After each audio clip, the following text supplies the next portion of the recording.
Throughout this course, we are going to be looking at the stories of people and trying to see ourselves in these people, even though our experiences may be very different, and to see ourselves as a part of a greater world, a part of a greater community, a part of a greater system, and where we see ourselves within that, understanding who we are and the experiences of others. And so, the reason we are watching The Upside today is twofold. Number one, the reason that we're watching it is because over the past week, you have been reviewing and looking at elements of stories and literary devices.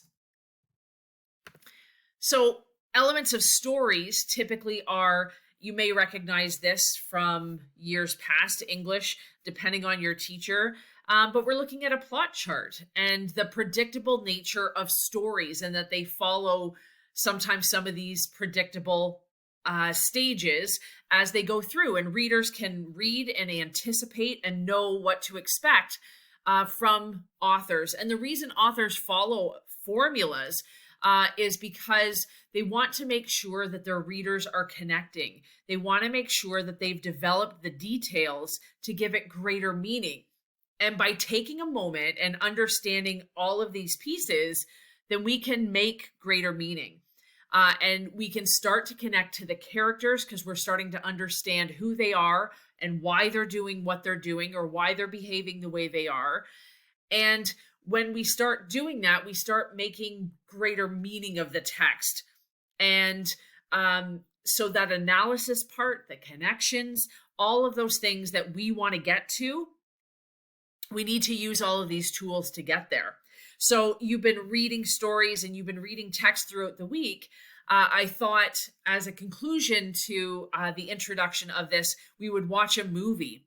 And one of the things I want you to think about when we're watching that movie, or any movie that we watch, is that one, yes, movies are created for entertainment. But once we start to apply some of these key things that we're learning about, and we start to look for them, authors do it intentionally. They put these things in there so that we can break down and understand the deeper meaning of it and the things they want us to understand, whether it's the way the story develops or the way that they talk, and the deeper meaning that can come from their words and how it can illuminate certain parts of their character. That's what we want to look for. So yes, it is entertaining. And trust me, this movie, typically for most students in my class, they rate it somewhere between like a 3.5 to a 4.5 out of 5 stars. Typically, this is a well-received movie. You may prove me wrong, and you may absolutely hate it. But when we look at this, it's not just because it is entertaining. It's because the director, it's because the script writers have intentionally put things in there to help us understand the characters that we're watching unfold in front of us.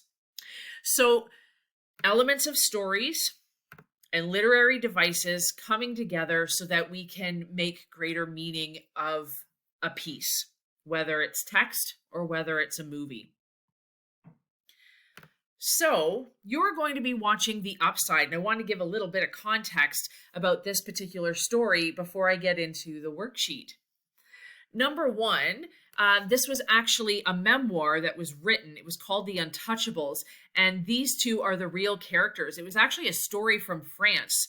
So while we call him Philip, is the name of the character, and Dell, that they actually changed it. It's Philippe, and Dell is not necessarily his real name. So we were looking at a real story, and then it was created in French because it was from France.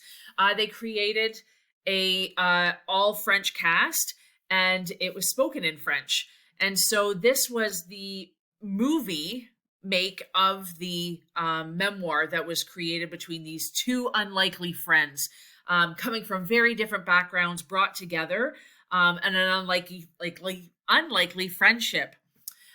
When it was brought to America, they started doing casting, and that's when they came up with Bryan Cranston, that you might know from Malcolm in the Middle, which is what I would know him from, as well as Breaking Bad, and Kevin Hart, that you might know from every other movie ever made. Anyway, he's made quite a few, and he's a stand-up comedian, etc. So these two characters are playing Philip and Dell, two unlikely people coming together to form a friendship. So this is actually the cover of the movie, The Untouchables, or this is the book here. Nope, that's the movie poster, but that's exactly what my book cover looks like. I read the book. Interesting, not as much as I love the movie. I think the movie brought these characters to life and really showed what brought them together and how great they were together.